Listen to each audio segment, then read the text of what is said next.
cute dogs, Isla Fisher. Would you please welcome Isla Fisher? Congrats on the book. It's actually not your first crack at kids' books. You've done Marge in Charge. Why is it Maisie's turn? Well, this is my first hard picture book, so I have written 4 chapter books, and this is my turn collaborating with a wonderful illustrator, Paula Bowles, and it was just, it's a labour of love. As you saw, I have a English sheepdog called Maisie, who I felt like should get out in the public domain, and obviously I have a son who's 7, and I just wanted him to think I was cool. Does he? Yeah, he does now. And obviously with Maisie being the inspiration for this book, have you got some, like, dog treat royalties coming her way or something? No. Her favourite thing to do is to dance to Ed Sheeran, so I play it really loud in the kitchen, and then she kind of gallops around and raises her paws, and so that's payback for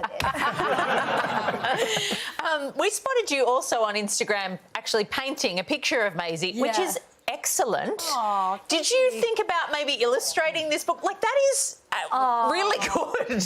Thank you. No, I did actually think about illustrating, and I always have, but it is a lot harder than it looks. And obviously when you have somebody like Paula willing to do the work, it's such an important part of the story. And as a writer, you realise that you can be illustrated, you can have a better drawing than some of the words you ever use, so you end up in an editing process, and it truly is a collaboration, and I'm so proud of how it worked out. There's some lovely life themes in the book, Isla, and you talk a bit about failure and Maisie getting knocked back from casting auditions. I'm wondering where you drew inspiration from. Given your stellar career, you would have no experience where that is concerned. Oh, you are so sweet. I have years and decades of experience in rejection.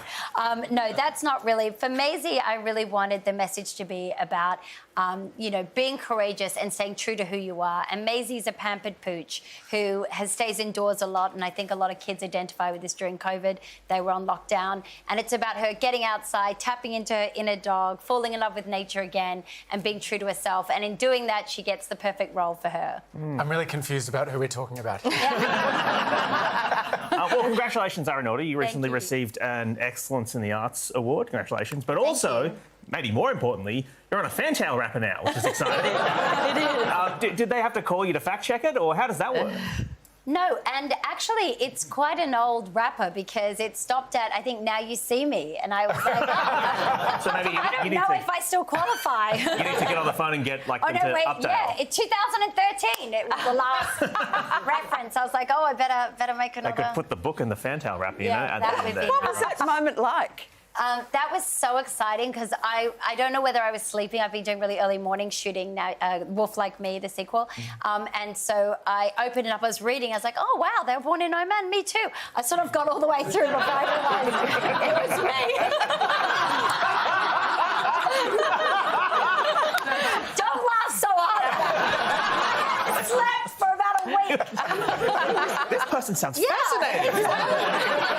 We've got so much in common. You said decades of failure and rejection. Surely not. Like, your career has been amazing. I just mean when you're an actor, it doesn't matter whatever kind of, I don't want to, wherever you're at, there are always directors that you want to work with, but you might not be right for the role, whether it be physically or, too tall, too short, sporty, not sporty, look good in a bikini, don't look good in a bikini. There's always a reason why, you might not be cast in something, and you don't personalise it because ultimately it's part of, like, the creative process is finding the right role for you to inhabit the emotional landscape of at that specific moment.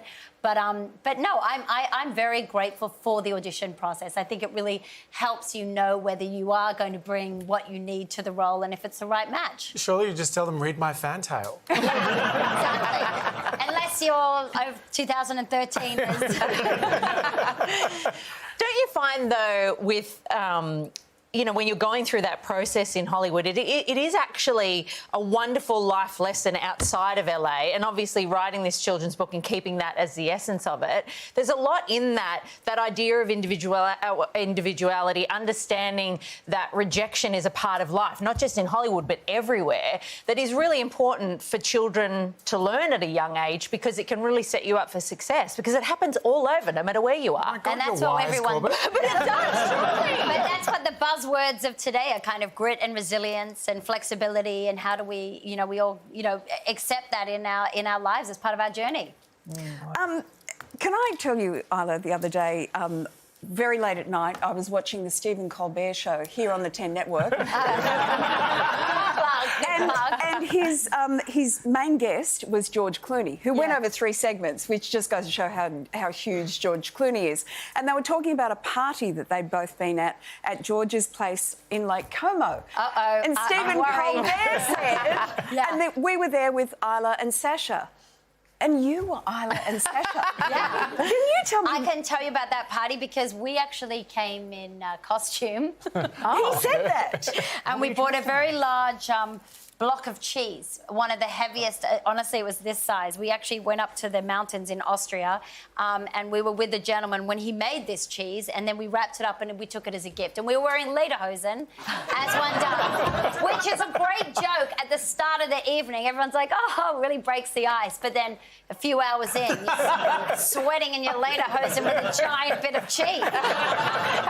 You're putting that in the overhead compartment to get it home. No, we drove it there, and when we gave it to them, it wasn't received with as much joy as I would have hoped. What are we going to do with this cheese? But what do we get you, George? You've got everything. Come on. Here's the giant cheese. But I saw the cheese at the end of the night, and the cheese had been dug into. So clearly it was a win. If only we knew, we could have asked you to turn up in lederhosen. Bring us a giant block of cheese, you know? That'd be nice as well, I Isla, want please. that on my fantail. It Large needs blocks of updating. cheese. Travels everywhere. Right. Well, the book is called Maisie, the movie star. It'll be available wherever you get your books from. You can hold it up again if you like. Yes, no, Maisie's drinking a Popsy. Yeah. I love that. Isla Fisher, thank you so much. Thank you.